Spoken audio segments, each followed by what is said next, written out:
आपका बहुत बहुत स्वागत है हमारे चैनल स्टडी शार्क में। आज हम आपको पढ़ाएंगे क्लास 10th का साइंस का जो है लेसन धातु एवं अधातु, उसके मल्टीपल चॉइस क्वेश्चन आपको कुछ करवाते हैं। ठीक है, चलिए जिन भी लोगों ने अभी तक हमारे चैनल को सब्सक्राइब नहीं किया है, प्लीज़ चैनल को सब्सक्राइब कर लीजिए। इसी तरह से हम आपके लिए बहुत ही इंपॉर्टेंट क्वेश्चन लेकर आते रहेंगे। चलिए फर्स्ट क्वेश्चन लेते हैं।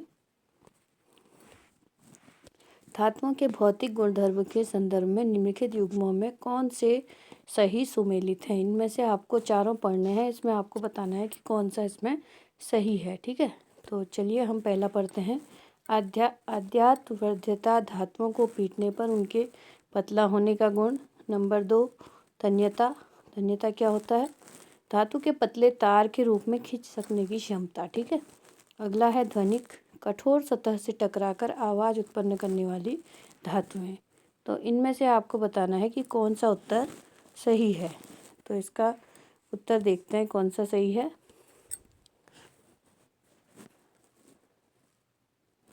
देखिए इनमें से कौन सा उत्तर सही है।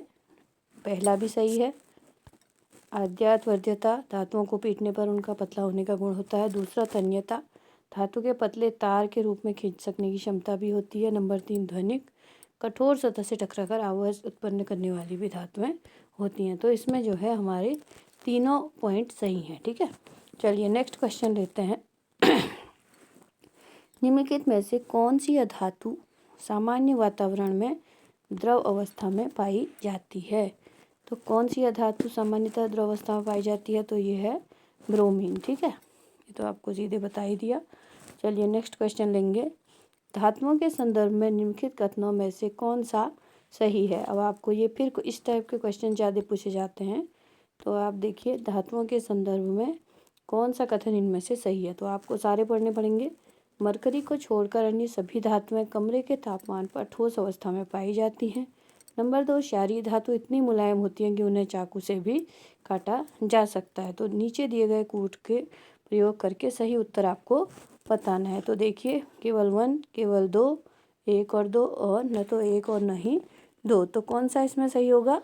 इसमें हमारे दोनों ही आंसर सही हैं। पहला पॉइंट भी सही है और दूसरा भी सही है। ठीक है, दोनों सही हैं। चलिए अगला क्वेश्चन हम लेंगे। धातुओं के संदर्भ में निम्नलिखित में से कौन सा कथन सही नहीं है? अब आपसे पूछा जा रहा है कि कौन सा कथन सही नहीं है। पहला है आयोडीन अधातुओं के सामान्य भौतिक गुण के विपरीत चमकीली होती है। दूसरा है हीरा कार्बन का एक अपरूप है जो सबसे कठोर प्राकृतिक पदार्थ है। तीसरा है ग्रेफाइट एकमात्र ऐसी अधातु जो कि विद्युत की कुचालक है। तो इसका सही उत्तर आपको बताना है कौन सा होगा। इसका उत्तर है केवल 3। इसमें ये 2 ऊपर के गलत हैं और ये भी गलत है और ये सही है। ठीक है, चलिए अगला क्वेश्चन लेंगे। निम्नलिखित कथनों पर विचार कीजिए। निम्नलिखित कथनों पर विचार कीजिए। अब आपको इसको पढ़ना है। सभी धातु ऑक्साइडों की प्रकृति क्षारीय होती है। चांदी अत्यंत अधिक ताप पर ऑक्सीजन के साथ अभिक्रिया नहीं करती। सोना जल की किसी भी अवस्था ठोस द्रव गैस के साथ बिल्कुल भी अभिक्रिया नहीं करता है। तो इनमें से कौन सा कथन सही है, ये आपको बताना है कि कौन सा कथन सही है। तो कौन सा सही है? 2 और 3 बिल्कुल सही है और पहला कथन जो है ये गलत है। ठीक, चलिए अगला क्वेश्चन लेंगे। निम्नलिखित में से कौन सी धातुएं खुले वातावरण में रखने पर जलने लगती हैं? अब आपको देखना है कि खुले में कोई वातावरण में रखी जाती है तो इनमें से कौन सी धातु जलने लगती है? Sodium, potassium, lithium. तो नीचे दिए गए कूट का प्रयोग करके सही उत्तर आपको चुनना है। तो पहला पॉइंट में तो दिया है 1 और 2, दूसरे में दिया है 2 और 3, तीसरे में दिया है केवल 3 और चौथे में दिया है 1, 2 और 3। तो इसमें आपको कौन सा आंसर सही लग रहा है? तो इसमें है 1 और 2। तो इसमें पहला और दूसरा पॉइंट हमारा बिल्कुल ये सही है, ये जलने लगते हैं और ये गलत है। ठीक है, चलिए अगला क्वेश्चन लेंगे। एनोडीकरण के संदर्भ में निम्नलिखित में से कौन सा कथन सही है? तो एनोडीकरण क्या होता है, उसके संदर्भ में कौन सा कथन इनमें से सही है? यह अधातुओं पर ऑक्साइड की परत बनाने की प्रक्रिया है। यह धातुओं पर चढ़ने वाली जंग की परत को हटाने की प्रक्रिया है।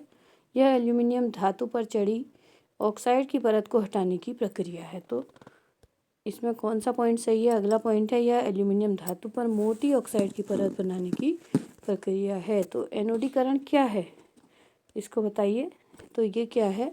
यह एल्यूमिनियम पर धातु की मोटी ऑक्साइड परत बनाने की एक प्रक्रिया है। ठीक है।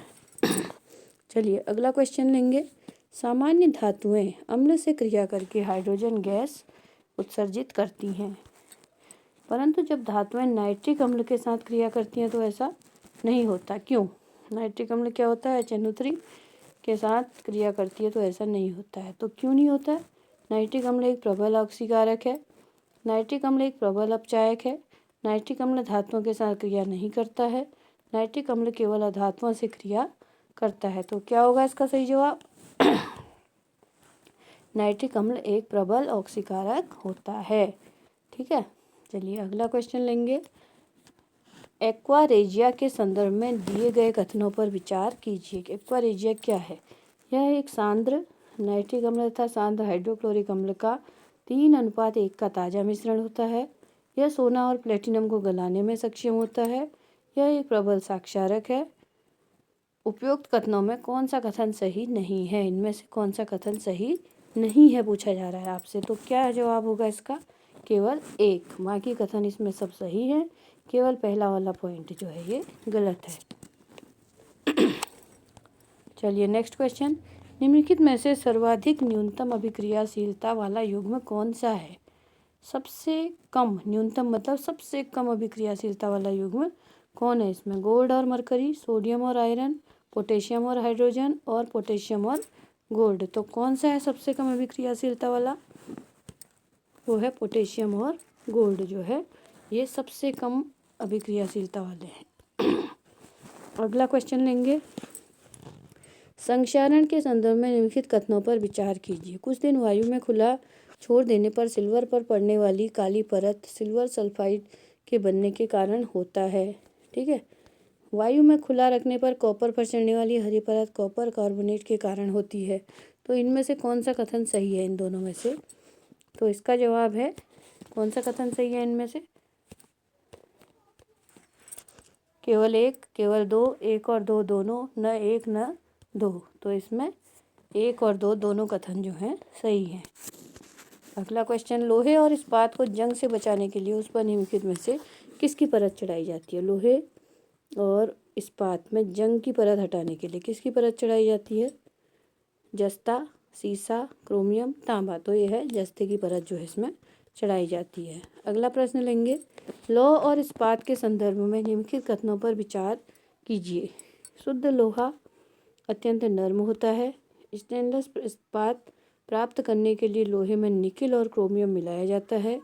स्टेनलेस इस्पात कठोर होता है और उसमें जंग नहीं लगती। उपयुक्त कथनों में से कौन सा सही है? ठीक है। इसमें से कौन सा कथन सही है? तो इसमें है पहला कथन भी सही है और दूसरा भी सही है और तीसरा, तीनों कथन जो है इसमें सही हैं। चलिए नेक्स्ट क्वेश्चन लेंगे। सोने के संदर्भ में निम्नलिखित कथनों पर विचार कीजिए। ठीक है। पहला पॉइंट क्या है? शुद्ध सोना 24 कैरेट होता है। शुद्ध सोने को कठोर बनाने के लिए चांदी या तांबा मिलाया जाता है। भारत में सामान्यतः आभूषण बनाने के लिए 22 कैरेट सोने का उपयोग होता है। निम्नलिखित कथनों में से कौन से कथन सही हैं? तो कौन से कथन सही हैं इसमें? इसमें तीनों कथन सही हैं। ठीक है। शुद्ध सोना एक तो 24 कैरेट का होता है, कठोर बनाने के लिए तांबा मिलाया जाता है, सामान्य आभूषण बनाने के लिए 22 कैरेट का प्रयोग किया जाता है। ठीक है। अगला प्रश्न लेंगे। अधातुओं के संदर्भ में निम्नलिखित कथनों पर विचार कीजिए। धातुओं के विपरीत ये न तो अद्यातिवर्ती हैं न तन्य। ग्रेफाइट के अतिरिक्त अन्य सभी अधातुएं ऊष्मा और विद्युत की कुचालक हैं। ये तनु अम्ल में उपस्थित हाइड्रोजन के साथ अभिक्रिया करके हाइड्रो ऑक्साइड बनाती है। तो इनमें से कौन सा कथन सही है? इसमें से आपको बताना है कौन सा कथन सही है। तो इसमें पहला और दूसरा और तीसरा तीनों कथन जो हैं सही हैं। ठीक है। चलिए आज इतने ही क्वेश्चन आपको कराएंगे। कल हम आपके लिए कुछ और क्वेश्चन लेके आएंगे। तो आप लोगों ने, जिन्होंने भी अभी तक हमारे चैनल को सब्सक्राइब नहीं किया है, प्लीज़ चैनल को सब्सक्राइब कीजिए और हमारे चैनल पर बने रहिए, अपने दोस्तों को शेयर कीजिए। Thanks for watching.